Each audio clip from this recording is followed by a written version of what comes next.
Bible fellowship Dwarka Hindi सभा में आपका स्वागत है।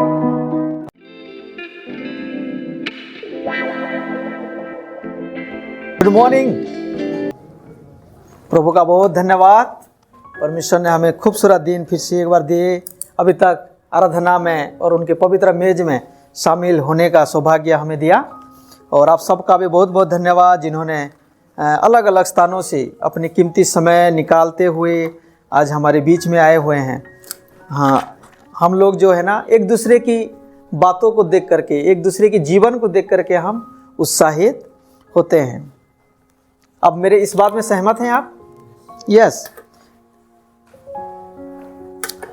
ओके, पिछले दिनों से हम देखते आ रहे हैं। प्रभु की धन्यवाद हो। प्रभु अद्भुत तरीके से मैंने कई सालों से प्रभु में हूँ, कई बार वचन को पढ़ चुका हूँ, कई बार इन्हीं एफिसियों से मैंने अलग अलग जगह में प्रभु का लोगों के बीच में वचन बांटा है। लेकिन जब इन दिनों में जब हम इस प्रकार के जो स्टडी करते आ रहे हैं ना, जो हम सीरीज बना के लेके सीखते आ रहे हैं, इसमें मैं सच में व्यक्तिगत रूप से बहुत आशीषित हुआ हूँ। प्रभु मुझे इन दिनों में बहुत अद्भुत तरीके से उन वचन की गहराई को वो मुझे बता रहे हैं। और जो बात मुझे मिली है, जैसे अभी हमने देखा ना, पहला कुरिन्थियों 11 अध्याय 23 से, जैसे पौलुस बोलते हैं कि जो बातें मुझे प्रभु से मिली वो मैंने तुमको भी पहुंचा दी। तो प्रभु का वचन अपने पास सिर्फ रखने का बात नहीं है, ये जीवित है। ये परमेश्वर का वचन बीज की तरह है, और जब हम इसको बोते हैं, जब हम इसको रोपण करते हैं, वो फिर फलने फूलने लगता है। परमेश्वर का वचन को हम शेयर करते रहना चाहिए। पिछले दिनों में हम इफिसियों की पत्री उसका 3 अध्याय में हम थे, और ख़ास करके मैं बार बार इसीलिए इसको याद दिलाता रहता हूँ, क्योंकि हर बार जैसे कि गुड़िया है हमारे बीच में और कई जन हैं जो पिछले संडे को नहीं आ पाए थे, उनके लिए थोड़ा सा एक रिवाइज हो जाए, जिसके चलते आज की वचन और पिछले बार के वचन, ये कई बार क्या होता है, ये जुड़ी होती है, उसमें एक चैन होता है ना। तो इसीलिए मुझे बार बार पिछले दिनों की बात को भी मुझे याद दिलाना पड़ता है। पिछले दिनों में हम कौन सी वचन देखे थे? किसी को याद है? परमेश्वर के भेद का प्रगटीकरण। जो भेद था, अनेकों के लिए वो भेद था, लेकिन प्रभु ने अपने अनुग्रह से और अपनी आत्मा के द्वारा, अपने प्रकाशन के द्वारा उस भेद को हमें डायरेक्ट नहीं दिया, परंतु पौलुस और अन्य पवित्र प्रेरितों को उन्होंने इस भेद को प्रकट किया। और फिर आपके लिए, मेरे लिए क्या मौका है? उस वचन को जब हम अध्ययन करते हैं, परमेश्वर का वचन को जब हम अध्ययन करते हैं और उसको पढ़ते हैं, तो हमको परमेश्वर के उस भेद को समझ में आता है। तो आखिर वो भेद क्या था? 3 बात मैंने बताया था। भेद ये था कि अब हम परमेश्वर की राज्य का हम क्या बन गए हैं? वारिस बन गए हैं। वो मिरास में हम प्रवेश कर चुके हैं। दूसरा चीज हमने देखा था कि परमेश्वर की जो परिवार है, परमेश्वर के राज्य, परमेश्वर का घराना का हम भी एक सदस्य बन गए।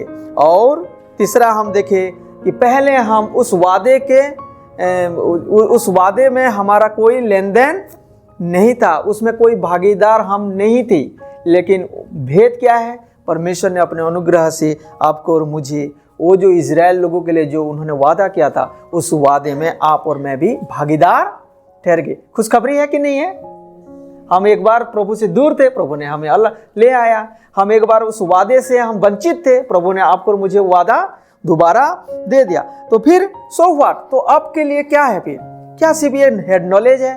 नहीं, अब हमको वो जो भेद है, उस भेद के हम सुसमाचार अन्य जाति पर भी हम करना चाहिए। क्यों अन्य जाति पर करना चाहिए? क्योंकि हम भी एक दिन अन्य जाति थे। प्रभु ने आपको और मुझे बुलाया है अपने अनुग्रह में और उसमें शामिल कर दिया। लेकिन अभी भी हमारे आसपास में गैर मसीह हैं, जो अन्य जाति के लोग हैं, उनको हम प्रभु के वचन बताना चाहिए। प्रभु ने आपको और मुझे बुद्धि दिया है, ज्ञान दिया है, समझ की आत्मा दी है, पवित्र आत्मा दी है, ताकि वो भेद जो लोगों के लिए भेद है, उस भेद को हम प्रकट कर सकें। मैं सच बता रहा हूँ, जब आप लोगों से बातचीत करेंगे, प्रभु की वचन लेकर के जब आप बातचीत करेंगे, आपको यकीन नहीं होगा, अरे मैंने तो कभी इसके बारे में सोचा भी नहीं था। और उस समय पवित्र आत्मा आपके मुंह में होकर के बातचीत करेंगे और ये अद्भुत अनुभव होता है जिससे आपका भी बढ़ोतरी होगा। इसीलिए सुसमाचार देना सिर्फ दूसरे का नहीं, परंतु उनके साथ साथ मेरा भी प्रॉफिट होता है, मेरा भी फायदा होता है। मैं भी प्रभु में और मजबूत मैच्योरिटी परिपक्वता में बढ़ते जाता हूँ। तो प्रभु ने आपको और मुझे वो आत्मा दी है, समझ दी है कि हम उस भेद को अन्य जाति पर प्रकट कर सकें। और कलीसिया के रूप में क्यों यहाँ हर हफ्ता हमें आना जरूरी है? क्यों प्रभु ने कलीसिया को तुरंत उद्धार पाने के बाद उठा नहीं लिए गए? क्यों हमारा रैप्चर नहीं हुआ? क्योंकि प्रभु चाहते हैं, परमेश्वर चाहते हैं कि कलीसिया आपके द्वारा, मेरे द्वारा परमेश्वर की ज्ञान और उनकी बुद्धि, जो नाना प्रकार की ज्ञान है, कितने प्रभु अद्भुत काम करते हैं, कितने वो अनुग्रह देते हैं, उनकी प्रेम कैसा है, उन सारे बात को कलीसिया के द्वारा वो प्रकट करते हैं। और किसके लिए? यस, ये अन्य जाति के लिए भी है।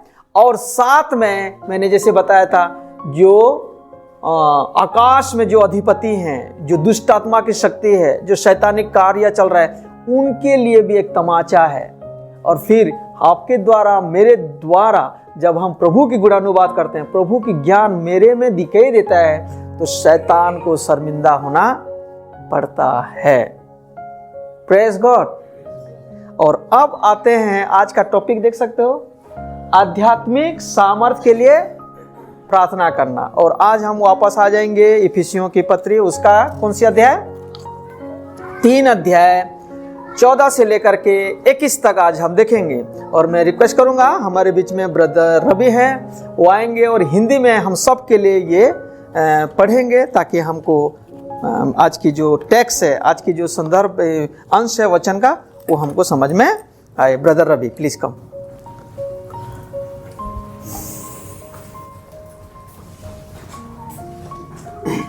आज का वचन इफिसियों अध्याय 3 वचन 14 से 21 तक। मैं इसी कारण उस पिता के सामने घुटने टेकता हूँ, जिससे स्वर्ग और पृथ्वी पर हर एक घराने का नाम रखा जाता है, कि वह अपनी महिमा के धन के अनुसार तुम्हें यह दान दे कि तुम उसकी आत्मा से अपने भीतरी मनुष्यत्व में सामर्थ पाकर बलवंत होते हो, और विश्वास के द्वारा मसीह तुम्हारे हृदय में बसे, कि तुम प्रेम में जड़ पकड़कर और नेव डालकर सब पवित्र लोगों के साथ भली भांति समझने और शक्ति पाओ कि उसकी चौड़ाई और लंबाई और ऊंचाई और गहराई कितनी है, और मसीह के उस प्रेम को जान सको जो ज्ञान से परे है, कि तुम परमेश्वर की सारी भरपूरी तक परिपूर्ण हो जाओ।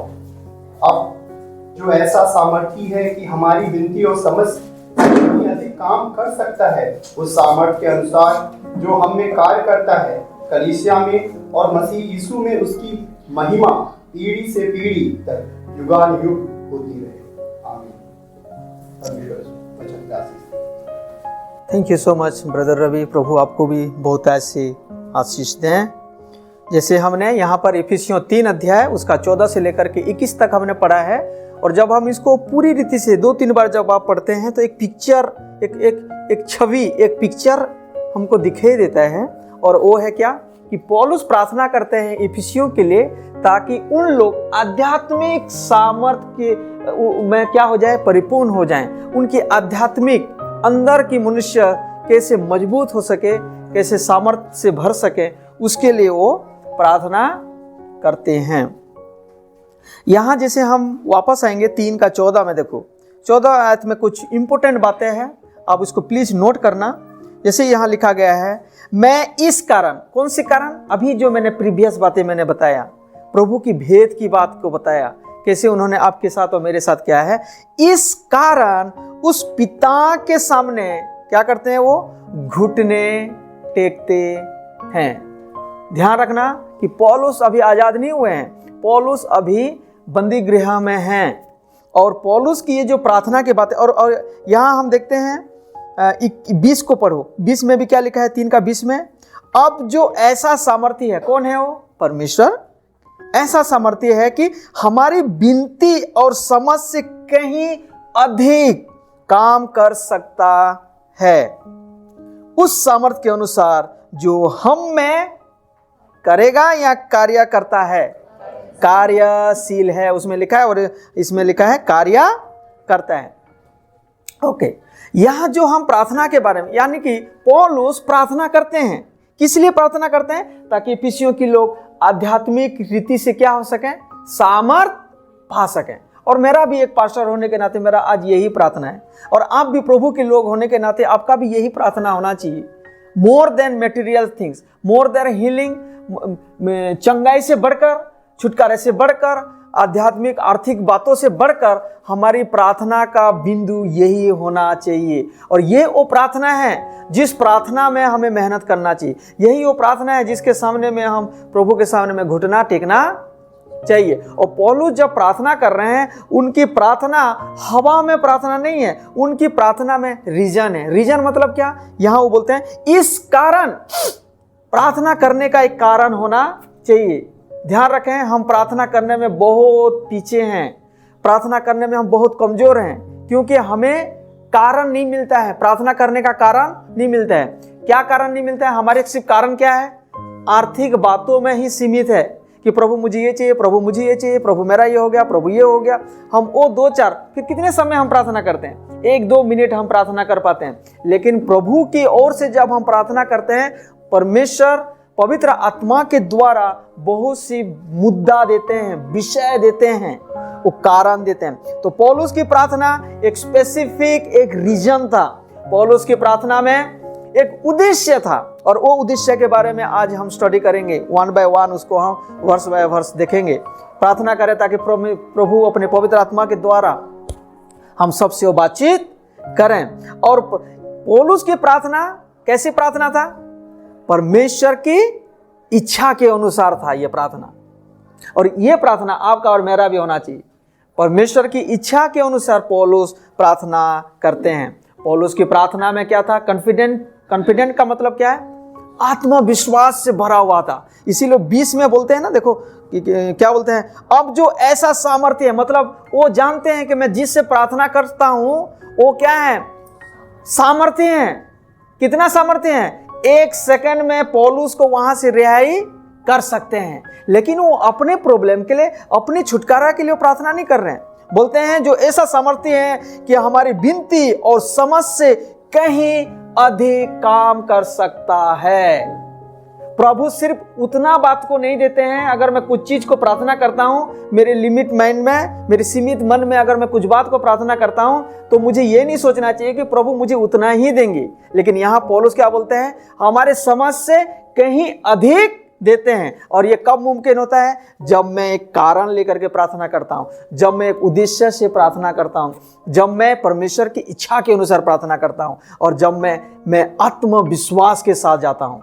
यूहन्ना बोलते हैं हमें हियाव होता है परमेश्वर के सामने में जाके विनती करने का। आपको और मुझे हियाव नहीं होता है। क्यों नहीं होता है? क्योंकि हम अपने जीवन में जानते हैं कि बहुत सारी कमी है। हमको हियाव इसीलिए नहीं होता है कि जो मैं प्रार्थना कर रहा हूं वो परमेश्वर की इच्छा के अनुसार नहीं है। लेकिन पौलुस प्रार्थना करते हैं, हियाव के साथ प्रार्थना करते हैं, आत्मविश्वास के साथ प्रार्थना करते हैं, ये जानते हुए कि yes this is the will of God, yes this through this God will be glorified, परमेश्वर महिमान्वित होंगे। इसीलिए पौलुस प्रार्थना करते हैं। और दूसरा, क्यों वो घुटने टेकते हैं? घुटने क्यों टेकते हैं? उनको पता है कि प्रभु मैं जानता हूं कि मैं यहां बंदी हूं, लेकिन आप आजाद हैं। मैं यहां बंदी होने के बावजूद भी आप सामर्थ्य रूप से काम कर रहे हैं। कमाल क्यों भेद है प्रभु जी। और इतनी बड़ी अनुग्रह आपने दे दिया, अन्य जाति को अपने राज्य में ले आया, अपने परिवार का एक सदस्य बना लिया, और आपने हमेशा हमेशा के लिए आपने हम सबको मिरास में प्रवेश करवाया। इतनी बड़ी बात के लिए प्रभु मैं जान सकता कि तू सच में तू एक महान परमेश्वर है। और वो घुटने टेकते हैं, घुटने टेकते हैं, वो अपने आप को दीन करते हैं, अपने आप को नम्र करते हैं। इसीलिए दोबारा हम देखेंगे, पढ़ेंगे जब 14 को, मैं इस कारण, पौलुस हाथ उठा के भी प्रार्थना करते हैं, पौलुस खड़े होकर के भी प्रार्थना करते हैं, पौलुस लोगों के बीच में बैठ करके भी प्रार्थना करते हैं। बट हियर पौलुस एक स्पेसिफिक शब्द को मेंशन करते हैं कि मैं उस पिता, कौन है वो पिता? यीशु मसीह का पिता, परमेश्वर पिता। वो जानते हैं कि मैं किससे प्रार्थना करता हूं, to whom he address, he knows very well। और वो बोलते हैं कि मैं उस पिता के सामने मैं क्या करता हूँ, घुटना टेकता हूँ। और जब मैं इस चीज को जब मैं देख रहा था, घुटना टेकना, हम कई बार ना बैठे बैठे आराम से कई सारे पोस्चर को हम देखते हैं। लेटे हुए भी प्रार्थना कर सकते हो, खड़े होकर के भी प्रार्थना कर सकते हो, चलते हुए भी प्रार्थना कर सकते हो, लेकिन घुटना टिक करके प्रार्थना करना बहुत इंपॉर्टेंट है। और इवन मैं भी एनकरेज हुआ कि यस लॉर्ड, मेरे जीवन में एक कमी है। कितने जन इस बात में सहमत हो कि यस, हम लोग बैठे बैठे आराम से सोफा में प्रार्थना करते हैं, घुटना टिक करके प्रार्थना करना आखिर क्या चीज है? ये चीज को जब हम देखते हैं, पौलुस एक बड़ी विद्वान ज्ञानी व्यक्ति थे और उन्होंने पूरा वचन में वो शास्त्री फरीसी थे, वो है ना, शास्त्री थे, और उनको पता था कि घुटना टेकने का महत्व क्या है, घुटने टेकने से क्या हासिल हो सकता है, घुटने टेकने के द्वारा परिस्थिति कैसा बदल सकता है। परमेश्वर नहीं बदलते हैं, ध्यान रखना, मैं बदलता हूं। मेरे घुटने टेकने से परमेश्वर नहीं बदलेंगे, क्योंकि परमेश्वर यीशु मसीह आज, कल और युगानुयुग एक हैं। लेकिन घुटने टेकने के द्वारा उस सामर्थ्य मिलता है। घुटने किसके लिए वो प्रार्थना कर रहे हैं? इफिसियों के लिए। वो अपने छुटकारे के लिए घुटने नहीं टेक रहे, क्योंकि उनको पता है चाहे मैं अंदर में भी रहूं, चाहे मैं बाहर में भी रहूं, it is not Paul, it is God who is working very powerfully. Praise God. अगर आप और मैं ये जान जाएंगे तो मुझे फर्क नहीं पड़ने वाला है कि यहाँ 3 जन बैठे हुए हैं, यहाँ 500 लोग बैठे हुए हैं, मेरे लिए भी फर्क नहीं पड़ेगा। 2 जन भी अगर बैठे हुए हैं तो भी प्रभु बोलते हैं जहां कहीं 2 या 3 मेरे नाम में इकट्ठे होते हैं, उनके बीच में मैं होता हूं। चाहे मैं जेल के अंदर में भी रहूं, चाहे मैं जेल के बाहर में भी रहूं, ये वो है जो परमेश्वर है, जो काम करते हैं। इसीलिए उनको फर्क नहीं पड़ता है। वो नहीं भी चाहते हैं कि प्रभु मुझे निकाल बोल। मैं कभी उनकी लेटर पढ़ता हूं, कभी भी वो नहीं बोलते हैं, क्योंकि अभी उनको वो एक अलग तरीके का प्रभु ने सेवा दे दी है। पौलुस को बोलते हैं ठीक है, आपने सुसमाचार प्रचार करने का सेवा दिया है, अभी और एक सेवा दे रहा, वो है क्या? घुटने में आकर के यहां भी वो सेवा कर सकते हैं। हर एक जन यहाँ पुलपिट शेयर नहीं कर सकते हैं, हर एक जन यहाँ आकर के गिटार नहीं बजा सकते, हर एक जन यहाँ आकर के गाना नहीं गा सकते हैं, लेकिन जो भी आप काम करते हैं प्रभु के लिए करते हैं, प्रभु की महिमा के लिए करते हैं, वो एक उत्तम और एक बेहतर सेवा है आपके लिए। इवन पौलुस जाकर के प्रचार नहीं कर रहे हैं, उनके लिए ओपन एयर मीटिंग नहीं हो रहा है, 1000 लोग वहां पर नहीं है, लेकिन घुटने में, अंधकार कमरे में भी घुटने टेक करके प्रार्थना कर रहे हैं, क्योंकि उनको पता है ये भी एक क्या है? सेवा है। घुटने टेकने के बारे में मैं जब देख रहा था, पहला राजा 8:54, आप लिख लो, मैं सबको पढ़ूंगा तो दिक्कत होगा। पहला, अगर पढ़ सकते हैं तो please, if you are quick to open your Bible please help me. पहला राजा 8:54 को एक जन पढ़े। उसमें लिखा गया है, जैसे कि हम जानते हैं सोलोमन ने यरूशलेम मंदिर को बहुत खूबसूरत रीति से बनाए थे और परमेश्वर ने उनको सब प्रोविजन दिया था, और जो काफी समय से जो आर्क ऑफ गॉड, क्या बोलते हैं, मिलाप, क्या बोलते हैं, वो संदूक, वो जो संदूक था वो बाहर था, और सोलोमन ने उस संदूक को जब मंदिर में लेकर के आते हैं और मंदिर को समर्पण करते हैं। कैसे समर्पण करते हैं? Read someone. Yes yes. यहोवा से यह सब प्रार्थना गिड़गिड़ाहट के साथ कर चुका, तब वह जो घुटने टेके और आकाश की ओर हाथ फैलाए हुए था, यहोवा की वेदी के सामने से उठा। राजा कौन था ये? बुद्धिमान राजा, बेवकूफ राजा नहीं था, ज्ञानी राजा था, बुद्धिमान राजा था, समझ से भरा हुआ था, और उनको पता था कि यस लॉर्ड, आपकी इस भवन में आपका संदूक आया है, और मैं अपने आप को क्या करता हूं?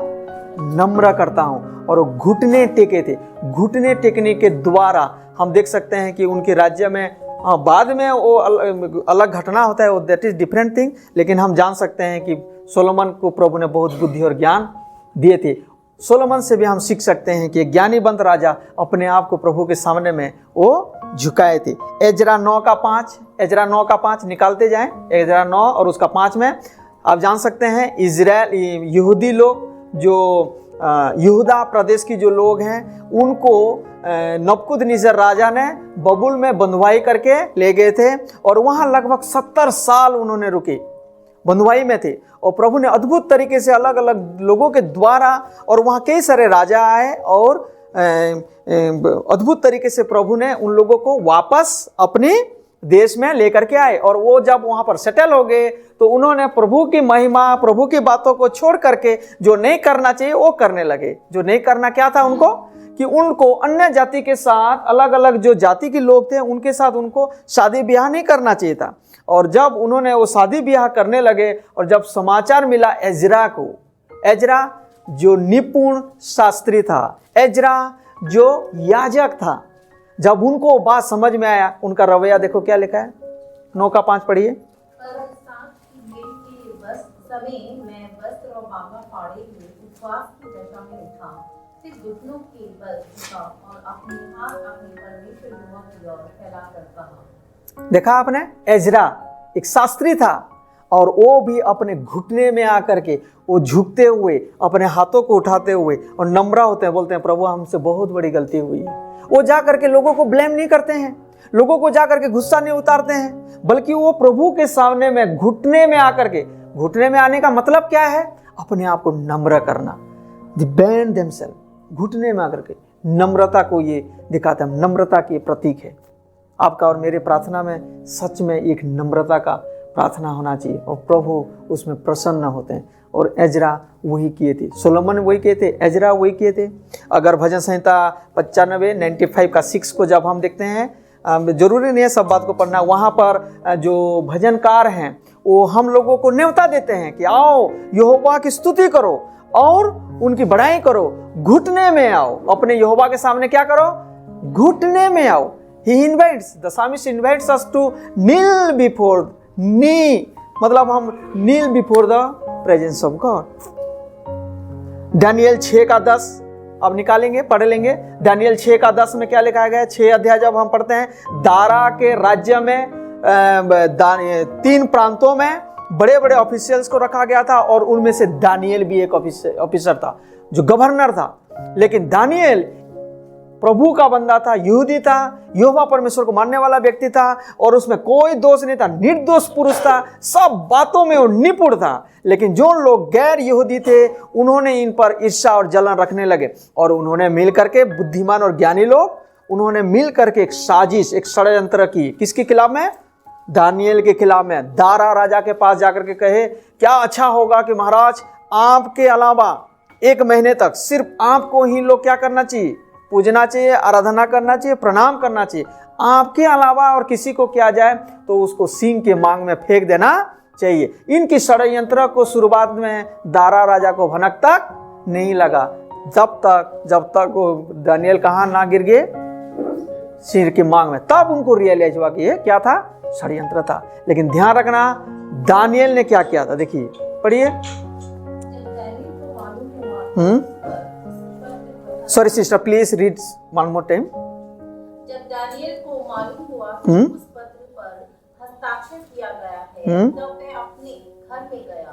उसकी कोठरी की खिड़कियां यरूशलेम के सामने खुली रहती थी और अपनी रीति के अनुसार जैसा वह दिन में 3 बार अपने परमेश्वर के सामने घुटने टेककर प्रार्थना और धन्यवाद करता था, वैसे ही वहां एक शब्द आपने देखा, कितनी बड़ी रूल निकला हुआ था और उसमें किसकी मोहर लग गया था, दारा राजा का, जो कानून तोड़ा भी नहीं जा सकता है। लेकिन कुछ फर्क नहीं पड़ा, वो राजा के सामने में दानियल नहीं झुका, वो अपने जो कलीग थे उनके सामने में नहीं झुका, वो जो उनके खिलाफ में जो षड्यंत्र कर रहे थे उनकी जाकर के दुआ ही नहीं दिया, गलती हो गया भाई साहब माफ कर दो, जैसा आप बोलेंगे वैसा करूंगा, नहीं बोला, बल्कि वो जैसा कर रहे थे, मैं तो सोचता उस दिन और ज्यादा घुटने में आकर के प्रार्थना की,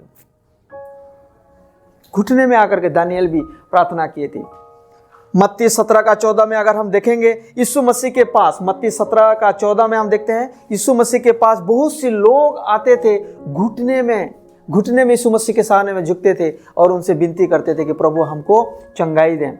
अगर हम पढ़ेंगे मरकुस 1:40 में, तो वहां हम देख सकते हैं मरकुस 1:40 में कि एक जो कोढ़ की बीमार, वो मरने के कगार में था, अशुद्ध व्यक्ति था, लोग उनको पसंद नहीं करते थे, ऐसा व्यक्ति भी यीशु के सामने में आता है, झुकता है और बोलता है कि यदि तू चाहता है तो मुझे क्या कर सकता है, ठीक कर सकता है। उनकी वो दीनता को, उनकी नम्रता को यीशु मसीह ने देखे और उन्होंने तुरंत कहा मैं चाहता हूं कि तू ठीक हो जा, और उसी वक्त वो व्यक्ति ठीक हो गया। प्रेरितों के काम उसका 7 का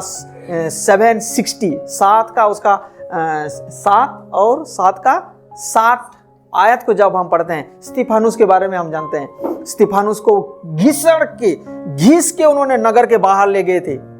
सारी बातें आप पढ़ लेना। और वहाँ सब उनको छोटे से लेकर के बड़े तक उनको पत्थरवाह करते गए। और वहाँ स्तिफानुस का क्या रवैया था, पढ़िए प्लीज 7:60 को पढ़िए। प्रेरितों के काम, घुटने टेक कर ऊंचे शब्द से पुकारा और हे पाप तुम पर मत लगा, और ये कहकर सो गया। और शाऊल उसके वहां एक शब्द लिखा है सो गया, मर गया नहीं लिखा है, क्या गया है, सो गया। कितने जन को सोना पसंद है? अभी तो कोई नहीं बोलेंगे क्योंकि अभी संदर्भ आपको समझ में आ गया है ना। Rest rest rest in peace, RIP लिखते हो ना, रेस्ट इन पीस। सो गया लिखा गया। ऐसी जगह में आप और मैं होते तो हम 2 जन को बुड़बुड़ाते, प्रभु मैंने आपके लिए खड़ा हुआ, आपका सुसमाचार सुना है, अब मेरे साथ हो क्या रहा है। और फिर इन लोगों के साथ भी आप बुड़बुड़ाते, तुमको फिर डांट लगाते कि आप लोगों ने मेरे साथ ऐसा व्यवहार क्यों कर रहे हो। लेकिन वो जानते थे प्रभु ये आपने महान काम कर रहे हैं और मैं आपके सामने में झुकता हूँ, घुटने टिकता हूँ। मरते समय स्तिफानुस ने अपना घुटने के बल में आए थे। और ये सारे बात को, और उसमें नीचे में लिखा गया है कि उसकी मृत्यु के समय में उसका भागीदार कौन था, शाऊल। एंड हु इज दैट शाऊल? वो पुराना नियम में नहीं चले जाना राजा शाऊल के बारे में, कुछ लोग वहीं चले जाते हैं सीधा, अच्छा वहां भी राजा था यहां भी आ गया वो, दैट इज नॉट शाऊल। ये शाऊल का नाम नहीं बदला था, वो 2 names, he was holding 2 names, Greek name and यहूदी नेम, और दोनों रोमन्स नेम, दोनों का फायदा वो उठाते थे, खरीदा था उन्होंने। तो शाऊल, और जब स्तिफानुस को मारा जा रहा था तो शाऊल, पढ़ना प्लीज क्या लिखा है देखो, उसकी वध में वो क्या था और क्या देखा था कि मरते समय में भी कौन घुटना टेका था, स्तिफानुस। और पुराना नियम का ज्ञान किसको पता था, पौलुस को पता था। वो जानते थे कि सोलोमन मंदिर के समर्पण में घुटना टेके थे, वो जानते थे कि एजरा लोगों की बुराई को देख करके घुटने टेके थे, वो जानते थे कि दानियल विषम परिस्थिति में प्रभु के सामने में घुटना टेके थे, वो जानते थे कि मसीह के समय में भी छुटकारा पाने के लिए लोग घुटने में आते थे और यीशु मसीह उनको उठा लेते थे। वो जानते थे कि मैं जब साजिश में शामिल था उस समय एक नौजवान घुटने में आया था। And now come back to the 3rd chapter of Ephesians, और वहां पर 14 में क्या लिखा गया है, मैं इस कारण उस पिता के सामने में क्या करता हूं, घुटने टेकता हूं। हालेलुया।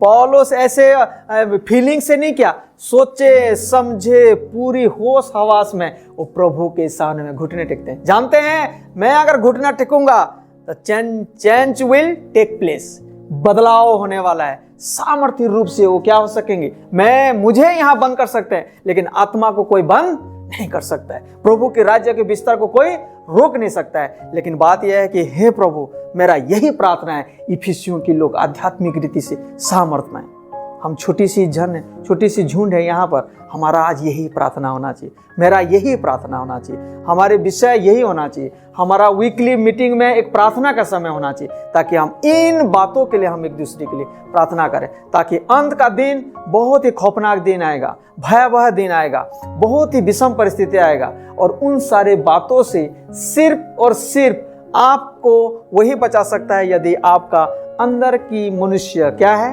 मजबूत है।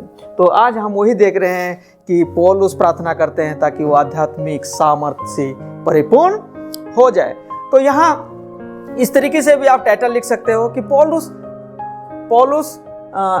क्या प्रार्थना करते हैं, या उनकी प्रार्थना किस बेस पे था, जैसा आपको लगता है क्या प्रार्थना करते हैं। लेट्स सी, अगर हम पढ़ेंगे वापस आ जाएंगे इफिसियों 3 अध्याय और उसका 14 और 15 में लिखा है, मैं इस कारण उस पिता के सामने घुटने टेकता हूं जिससे स्वर्ग और पृथ्वी पर हर एक घराने का नाम रखा जाता है। और 16 से पहला पॉइंट शुरू होता है। क्या प्रार्थना करते हैं? पहला देखो कि वो अपनी महिमा के धन के अनुसार तुम्हें यह दान दे कि तुम उसके आत्मा से अपनी भीतरी मनुष्यता में सामर्थ पाकर क्या हो जाओ, बलवंत हो जाओ। तो यहां सबसे पहला पॉइंट क्या है, ताकि भीतरी मनुष्य क्या हो जाए, रिपीट विद मी, भीतरी मनुष्य क्या हो जाए, बलवंत हो। एक दूसरे को देख करके बोले भीतरी मनुष्य बलवंत हो जाए। हम बाहरी मनुष्य के लिए बहुत खर्चा करते हैं, बाहरी मनुष्य के लिए हम बहुत चिंतित करते हैं, क्या खाएंगे, क्या पिएंगे, मैं कैसा दिखूंगा, क्या करूंगा। लेकिन आपको पता है और एक मनुष्य हमारे अंदर में है, और पौलुस उस मनुष्य को टारगेट करते हुए उस मनुष्य के लिए प्रार्थना करते हैं। पौलुस का बाहरी मनुष्य को रोमन गवर्नमेंट ने क्या कर रखा है, अभी बंदी करके रखा है, लेकिन अंदर की जो मनुष्य है वो कैसा है? बाहरी मनुष्य लाचार है, बाहरी मनुष्य कमजोर है, लेकिन अंदर के मनुष्य शक्तिशाली है। Praise God. तो हमारे अंदर में दो मनुष्य हैं, एक है बाहरी मनुष्य और दूसरा है कौन सा? अंदर की मनुष्य, जिसको हम वो बोलते हैं कि तुम उसके आत्मा से अपने भीतरी मनुष्यता में क्या पा सको? सामर्थ पा सको। और ये कैसे होगा? कैसे होगा?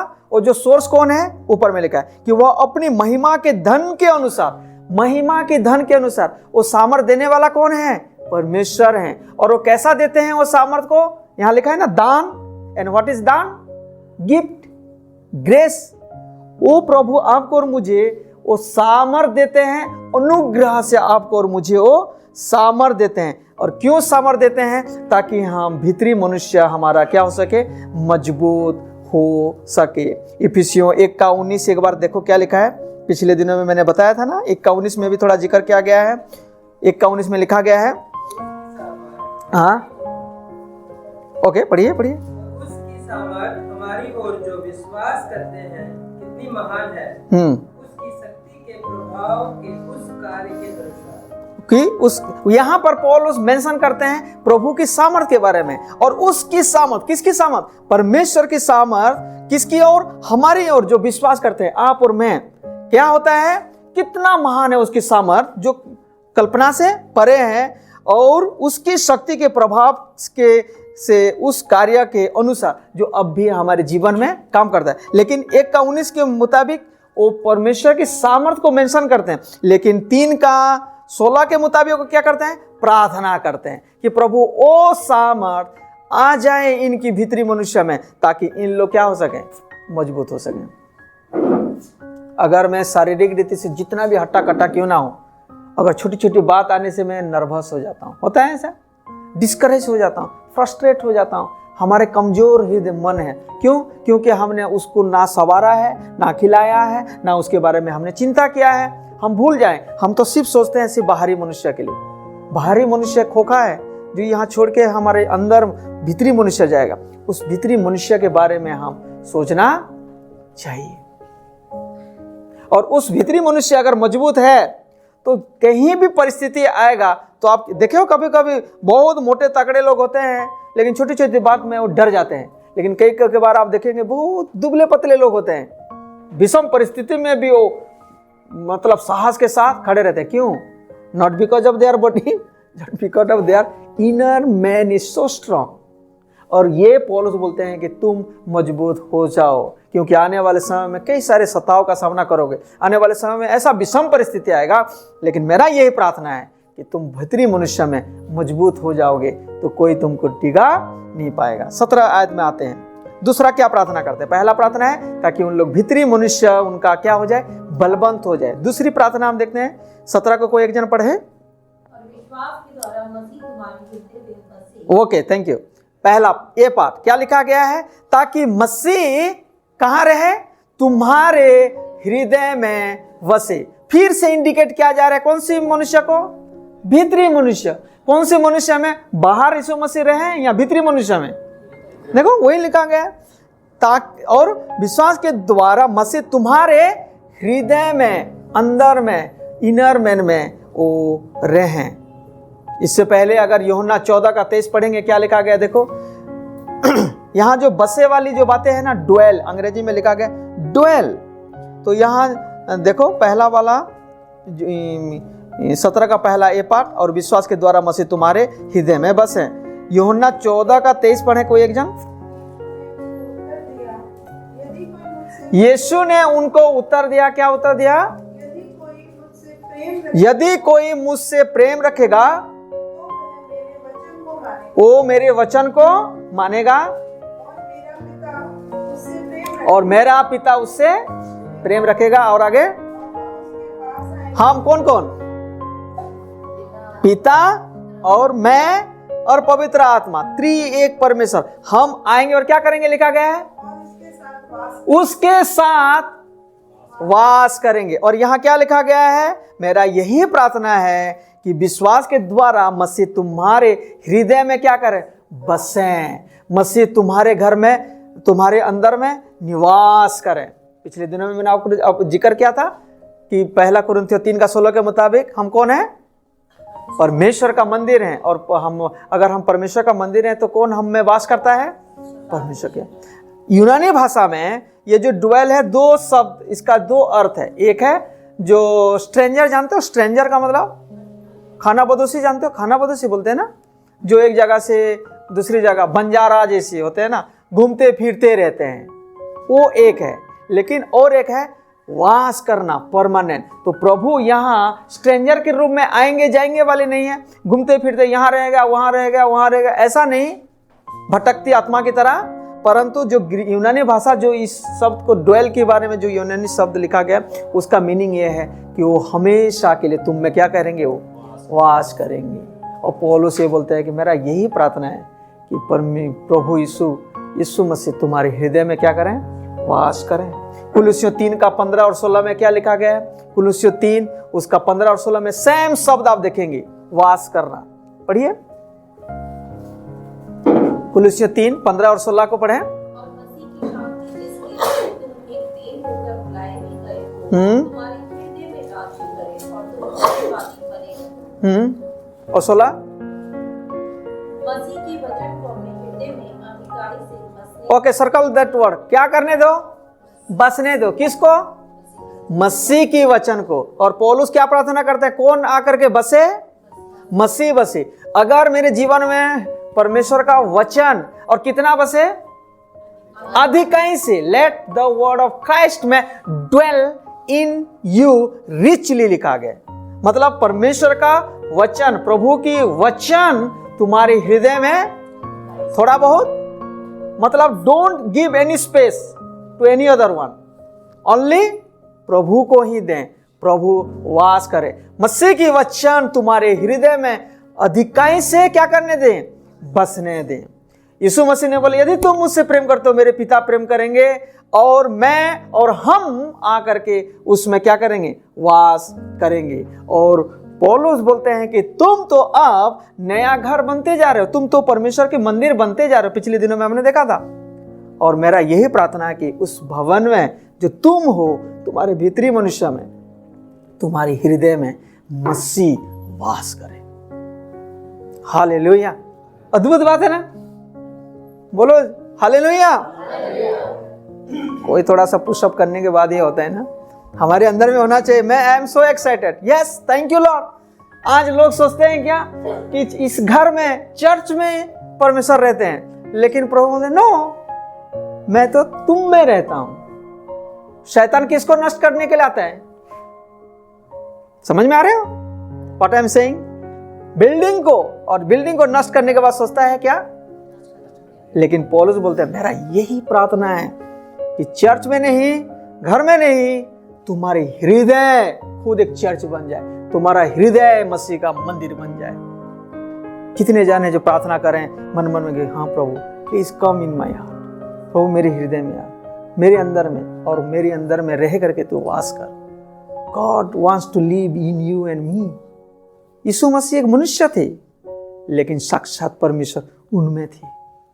100% मैन एंड 100% गॉड थे। और आज वही सेम परमेश्वर आप में और मुझ में रहेगा। That is the life of Christ. Christian life है। संडे में एक बार आकर के हालेलुया प्रेज द लॉर्ड ये नहीं है। मसीह प्रभु हमारे जीवन में वास करना चाहिए। और वो कैसे मुमकिन होगा? घुटने में हम प्रार्थना करें कि प्रभु को सामने में कि lord please come and dwell in me. और वही बात बोलते हैं 17 में। और कैसे ये होगा? How it will be possible? 17 का ए पार्ट में लिखे विश्वास के द्वारा। कितने जन विश्वास करते हो कि पहले ये तो विश्वास करो कि यस मैं परमेश्वर का मंदिर हूं। कुछ लोगों को पता ही नहीं है कि मैं कौन हूं। हु एम आई? मैं कौन हूं? जोर से बोलो, मैं इसीलिए पौलुस बोलते हैं सवाल के साथ, क्या तुम नहीं जानते हो कि तुम परमेश्वर के क्या हो? मंदिर हो। आज मैं नहीं जानूंगा कि मैं कौन हूं तो मैं उटपटांग सी चीज सेवन करूंगा, मुझे पता ही नहीं है। जब मैं जान जाऊंगा कि मैं परमेश्वर का मंदिर हूं, और परमेश्वर का मंदिर कैसे होना चाहिए? पवित्र होना चाहिए, साफ सुथरा होना चाहिए। ये चीज मुझे जानना जरूरी है। जब मैं ये चीज जान जाऊंगा, कैसे जानूंगा? थ्रू फेथ, विश्वास के द्वारा। ओके, और बी पार्ट 17 का बी पार्ट में क्या लिखा गया है? रीड समवन कि तुम प्रेम में जड़ पकड़कर और नेव डालकर। ओके, और सब कि तुम क्या कर सको?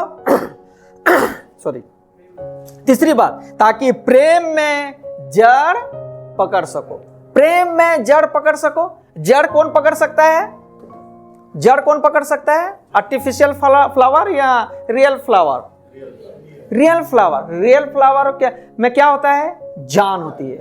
और यहां पौलुस बोलता है, यदि मसीह जो जीवन है तुम्हारे हृदय में वास करना शुरू हो गया है, तो तुम आगे को क्या करना चाहिए? मेरा प्रार्थना है कि मसीह की प्रेम में क्या होते जाओ? जड़ पकड़ते जाओ। अगर हम पेड़ को देखते हो, क्यों वो स्थिर है? क्यों स्थिर है पेड़? क्योंकि उसका जड़ मजबूत है, गहरा में है। आप और मैं हर एक मुसीबत में, हर एक परिस्थिति में, कमी में, घटी में, आर्थिक समस्या में, सताव में, अगर हम स्थिर हैं, स्टेबल हैं, तो क्या दिखाता है? यस, मेरा प्रेम, मसीह के प्रेम में मैं क्या कर रहा हूं? जड़ पकड़ रहा हूं। और पौलुस वही प्रार्थना करते हैं कि इतना काफी नहीं है, बल्कि तुम क्या होते जाओ? उसमें जड़ पकड़ते जाओ। पूरा बाइबल जो है ना, परमेश्वर का प्रेम का क्या है? वो लव लेटर बोलते हैं ना, परमेश्वर का लव लेटर है। और पौलुस जब इस बात को चर्चा कर रहे हैं कि तुम प्रेम में क्या होते जाओ? जड़ पकड़ते जाओ, तो क्या सोचते हो? पौलुस जड़ नहीं पकड़े थे? पकड़े थे जड़? पौलुस प्रभु के प्रेम में जड़ पकड़े हुए थे। एग्री? ओके, रोमियो 8 निकालो, कितने जड़ पकड़े हुए थे? देखो निकालते हैं। 8:35 से लेकर के 39 तक, थोड़ा लंबा पैसेज है, please someone read in Hindi. Romeo 8:35 से लेकर के 39 तक पढ़ें।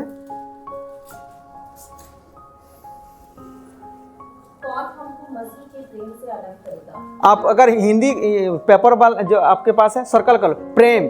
और यहां हम क्या देख रहे हैं? पौलुस क्या प्रार्थना करते हैं? ताकि तुम प्रेम में क्या कर सको? जड़ पकड़ सको। और वो अपने अनुभव से भी बोल रहे हैं। क्या बोल रहे हैं? कौन हमको अलग कर सकता है?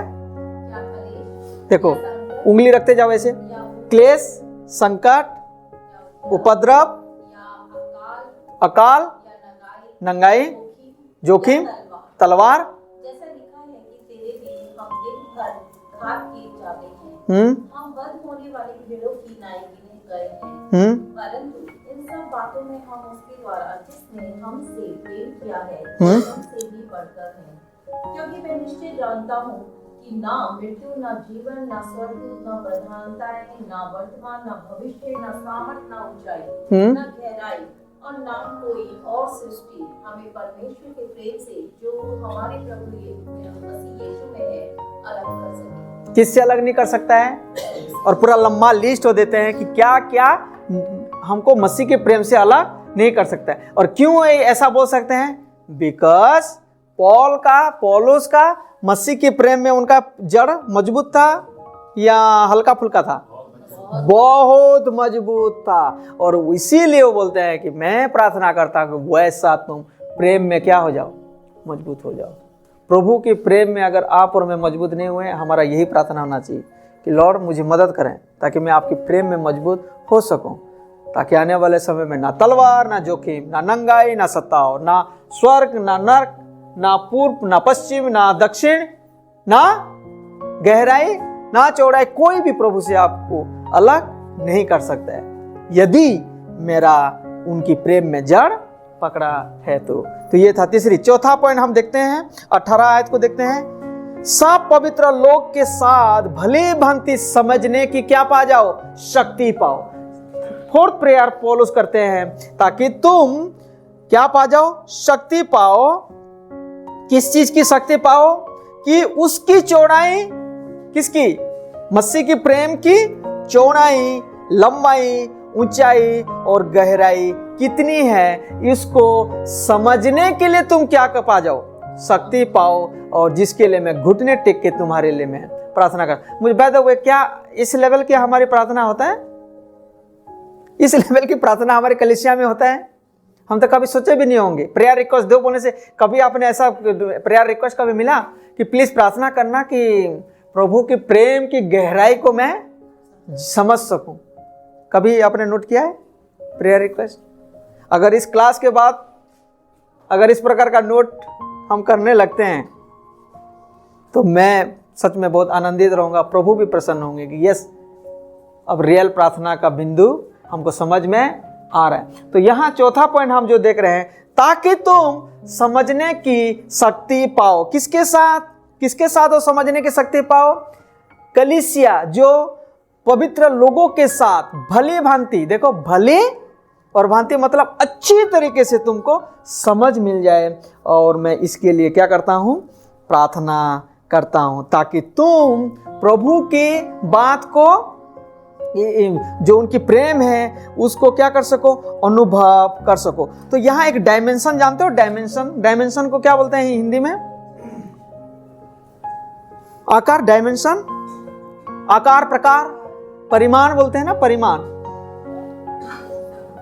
एक नक्शा होना चाहिए ना कोई भी चीज को, जैसे कि बोलते हो कितने अपने कमरा ले लिया, हाँ 15 बाय 20 का एक आकार देते हो ना, तो ये फीलिंग्स है या मैथमेटिकल समझने वाली बातें हैं? समझने वाली बातें हैं। प्रभु का प्रेम को फील नहीं किया जाता है। Of course feeling is there, emotion is there, लेकिन more than feelings and emotion, क्योंकि फीलिंग्स और इमोशन क्या होता रहता है? जिग जैग डिजाइन में। फीलिंग्स आया, प्रेज द लॉर्ड, फीलिंग्स नहीं आया, हालेलुया बोलो, बोलने से भी नहीं निकलेगा, क्योंकि फीलिंग्स खत्म है। यहां पौलुस बोलते हैं तुमको क्या आ जाए? समझ आ जाए। कौन सी बात को समझ में आ जाए? यस, प्रभु का प्रेम का चौड़ाई है, लंबाई है, गहराई है। Listen here, what is written over here? देखो कि उसकी चौड़ाई, किसकी चौड़ाई? परमेश्वर के प्रेम की चौड़ाई और लंबाई और ऊंचाई और गहराई, एक डायमेंशन बताते हैं। मतलब मसीह का प्रेम इमोशन वाला नहीं है, इसको हम जानना चाहिए और जान सकते हैं प्रार्थना के द्वारा। चौड़ाई के बारे में, यस, उनकी प्रेम इतना चौड़ा है कि वो किसी को भी क्या कर सकता है? ढांक सकता है। हालेलुया। उनका प्रेम का लंबाई कितना है? अब वचन पढ़ते हैं फिर आपको समझ में आ जाएगा। अगर आप पढ़ेंगे यिर्मयाह 31 का 3 पढ़ो। अंग्रेजी में अगर देखेंगे ना, उसमें अच्छा चीज लिखा है। अंग्रेजी में पढ़ेंगे तो थोड़ा अच्छा लगेगा। उसमें एक शब्द लिखा गया, एवरलास्टिंग लव। यिर्मयाह 31 का 3 पढ़ें, क्या लिखा है? यहोवा ने मुझे दूर से दर्शन देकर कहा है, मैं तुझसे सदा प्रेम रखता आया हूँ। इस कारण मैंने तुझ पर अपनी करुणा बनाए रखी। कैसा प्रेम करते आया हूँ? सदा। और अंग्रेजी में कोई मदद करेंगे? एवरलास्टिंग मतलब क्या? क्या किसको दिखाता है? 2025 तक प्रभु का प्रेम, 2026 तक प्रभु का प्रेम, 2030 तक, कितने तक? हमेशा। और ये हमेशा चौड़ाई को दिखाता है या लंबाई को दिखाता है? तो प्रभु कब तक प्रेम करते हैं? उनका लंबाई, प्रेम का लंबाई कितना है? बोलो, हमेशा के लिए। रिपीट विथ मी, हमेशा के लिए। उनकी लंबाई, प्रेम का लंबाई कितना है?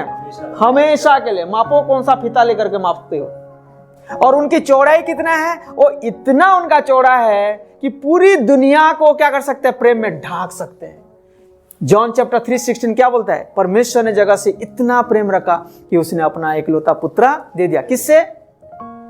जगत से। और जगत मतलब ये चीजें को नहीं, मुझे और आपसे। वो उनका प्रेम की चौड़ाई इतना है कि पूरी दुनिया को वो प्रेम में ढांक सकते हैं। उनकी प्रेम की लंबाई कितना है? डायमेंशन की मैं बात बता रहा हूं, इतना लंबा है कि हमेशा के लिए। और दूसरा यहां पर क्या लिखा गया, क्या जान सको? ऊंचाई। ऊंचाई का मतलब क्या है? पिछले दिनों में पौलुस की बात हम देख रहे थे कि उन्होंने मरे हुए में से हमको उठाया और कहां बैठाया? स्वर्गीय स्थान में। तो ऊंचाई मापो अभी, उनका प्रेम कितना है? ऊंचाई कितना?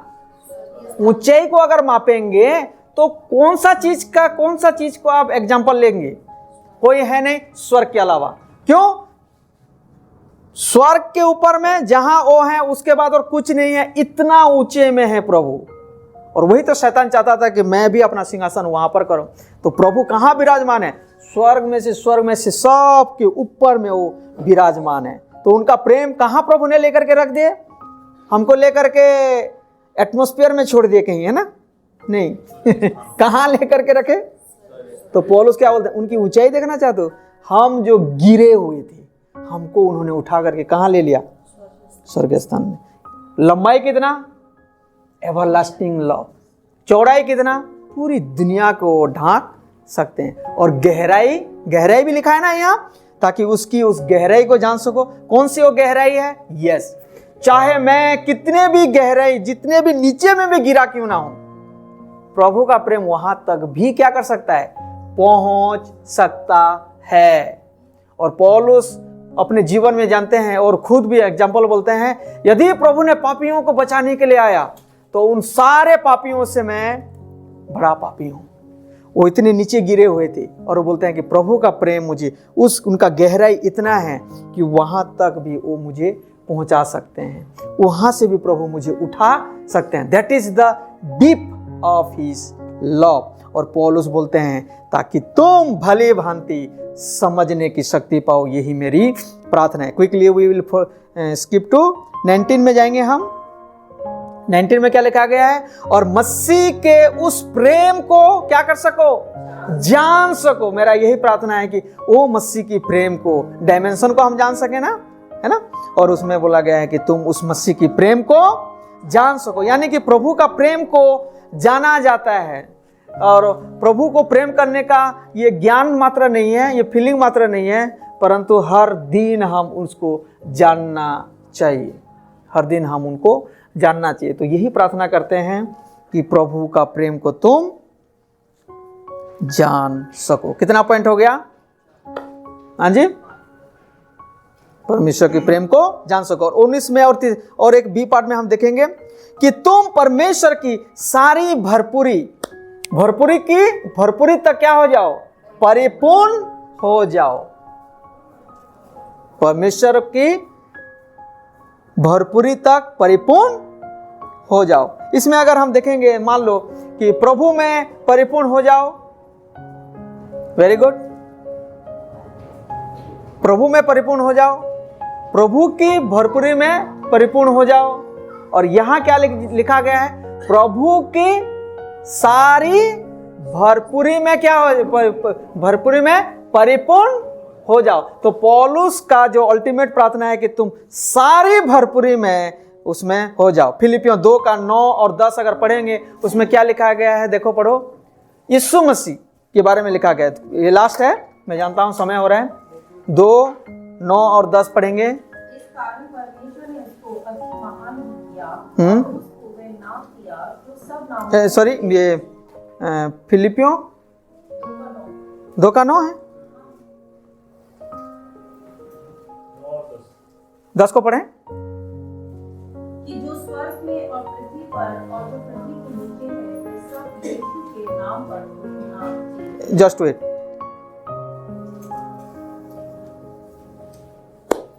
3 का, फिलिपियों 3 का 9 और 10।